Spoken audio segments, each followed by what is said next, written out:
পয়লা April থেকে বন্ধ হবে লক্ষ্মীর ভাণ্ডার প্রকল্প। এই নিয়মগুলো যদি আপনি না মানেন তো আপনারও টাকা কিন্তু ঢুকবে না। আপনি এখানে দেখতে পাচ্ছেন নতুন না মানলে পয়লা এপ্রিল থেকে বন্ধ হতে পারে লক্ষ্মীর ভাণ্ডার। লক্ষ্মীর ভাণ্ডার পশ্চিমবঙ্গ সরকারের একটি জনকল্যাণমূলক প্রকল্প যা রাজ্যের মহিলাদের আর্থিকভাবে স্বনির্ভর হতে সাহায্য করে। তবে পয়লা এপ্রিল 2025 থেকে এই প্রকল্পে বেশ কিছু গুরুত্বপূর্ণ পরিবর্তন আসছে।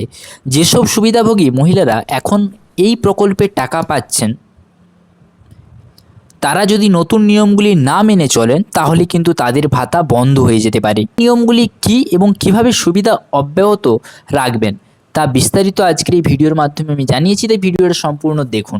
প্রথমে হচ্ছে লক্ষ্মীর ভাণ্ডার বর্তমানে ভাতা কত, অর্থাৎ বর্তমানে এই প্রকল্পের আওতায় মহিলাদের দুই ভাগে ভাগ করা হয়। সাধারণ শ্রেণী মহিলারা প্রতি মাসে পান 1000 টাকা করে এবং তপশিলি জাতি ও উপজাতি যারা এসসি এসটি শ্রেণীর মহিলারা আছেন তারা কিন্তু প্রতি মাসে পেয়ে যান 1200 টাকা করে। এই অর্থ সরাসরি ব্যাংক অ্যাকাউন্টে জমা হয়।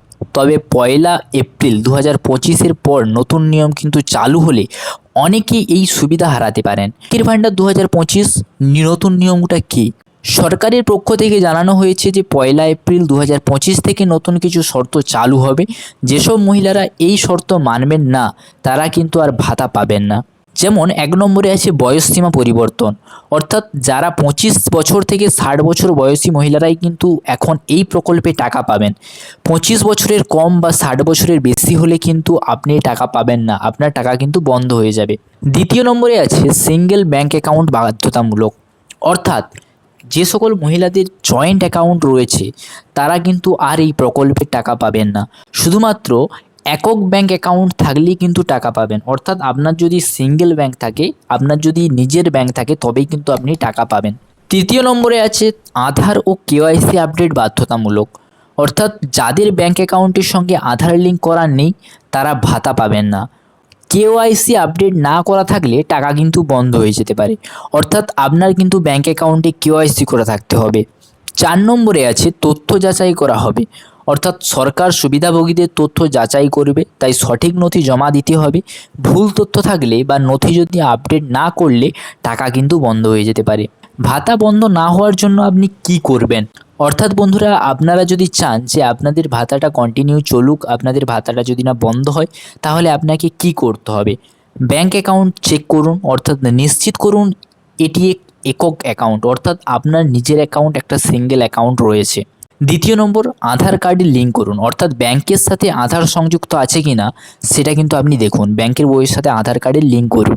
3 নম্বরে আছে কেওয়াইসি আপডেট করুন, যদি এখনও না করে থাকেন তাহলে অবিলম্বে করুন, অর্থাৎ আপনার পাসবইয়ে যদি কেওয়াইসি করা না থাকে তাহলে কিন্তু কেওয়াইসিটা করে নেবেন। সঠিক নথি জমা দিন, সরকার নির্ধারিত সব নথি আপডেট করুন, অর্থাৎ আপনার সঠিক যে তথ্যটা আছে সেটাই কিন্তু আপনারা জমা দেবেন। আধার কার্ড বলুন, ভোটার কার্ড বলুন, যেটা আপনার নিজের সেটাই কিন্তু আপনি জমা দেন। যদি এই নিয়মগুলি ঠিকঠাকভাবে পালন না করা হয় তাহলে কিন্তু পয়লা এপ্রিল 2025-এর পর থেকে লক্ষ্মীর ভাণ্ডারের টাকা বন্ধ হয়ে যেতে পারে। সবশেষে লক্ষ্মীর ভাণ্ডার প্রকল্পের লক্ষ লক্ষ মহিলার জন্য একটি গুরুত্বপূর্ণ প্রকল্প। নতুন নিয়ম চালুর ফলে যদি কেউ সঠিকভাবে প্রক্রিয়া অনুসরণ না করেন তাহলে তারা এই সুবিধার হারাতে পারে। তাই পয়লা এপ্রিল 2025-এর আগেই সমস্ত নথিপত্র আপডেট করুন এবং ব্যাংক সংক্রান্ত কাজগুলি সম্পন্ন করুন, যাতে আপনিও নিয়মিতভাবে ভাতা পেয়ে যেতে পারেন। তো বন্ধুরা, আপনারা বুঝতে পারলেন যে যেই কিছু রুলস বললাম, নতুন নিয়ম কিন্তু চালু হতে চলেছে।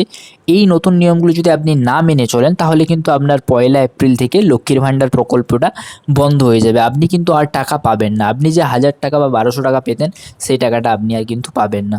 আপডেটটা কেমন লাগলো অবশ্যই কমেন্ট করে জানাবেন এবং চ্যানেলে যদি নতুন হয়ে থাকেন অবশ্যই চ্যানেলটাকে সাবস্ক্রাইব করবেন। ভিডিওটা ভালো লাগলে অবশ্যই একটা লাইক করবেন। Thanks for watching. SM family. জয় হিন্দ।